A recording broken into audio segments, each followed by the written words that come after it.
जय हो गणेश। आज मैं आपको गणपति जी की, विनायक जी की कहानी सुनाऊंगी। तो आइए आप सभी गणपति महाराज जी की कहानी हम सभी मिलकर सुनते हैं। एक अंधी बुढ़िया थी, उसका एक लड़का था। वह बड़े गरीब थे। बुढ़िया प्रतिदिन गणपति जी की पूजा किया करती थी।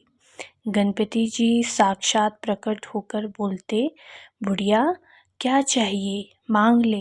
बुढ़िया कहती, मुझे मांगना नहीं आता, कैसे मांगूं। तब गणपति जी बोलते हैं कि अपने बहू बेटे से पूछो। तब बुढ़िया ने अपने पुत्र और बहू से पूछा तो पुत्र बोला धन मांग ले, और बहू से पूछा तो बहू ने कहा नाती मांग ले। तब बुढ़िया ने सोचा, यह तो सब अपने अपने मतलब की बात कर रहे हैं। तो उसने सोचा, क्यों ना मैं अपने पड़ोसियों से ही पूछ लूं। तब उसने अपने पड़ोसियों से पूछा तो पड़ोसियों ने कहा, तेरी थोड़ी सी ज़िंदगी है, तुझे और क्या चाहिए। तू नेत्र मांग ले ताकि ज़िंदगी सुख से व्यतीत हो सके। घर में जाकर उसने सबकी बातों पर विचार किया और सोचने लगी। उसने सोचा, जिसमें सबका भला हो वह मांग लेती हूँ। जब दूसरे दिन गणपति जी आए और बोले, बोल बुढ़िया क्या चाहिए, जो मांगेगी वही मिलेगा।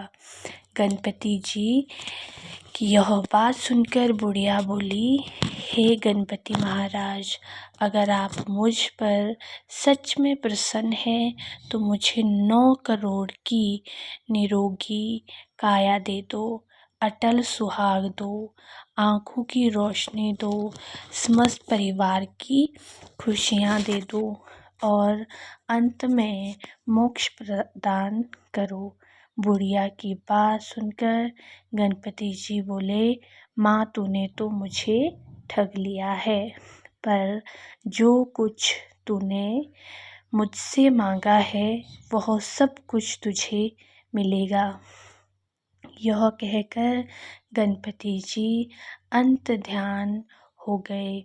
हे गणपति महाराज जी, जैसे आपने बुढ़िया माँ की मांगे पूरी की, आप उनको सब कुछ दिया, वैसे ही सबको देना और हमें भी देना और हम सभी पर अपनी कृपा दृष्टि बनाए रखना। जय गणपति बप्पा।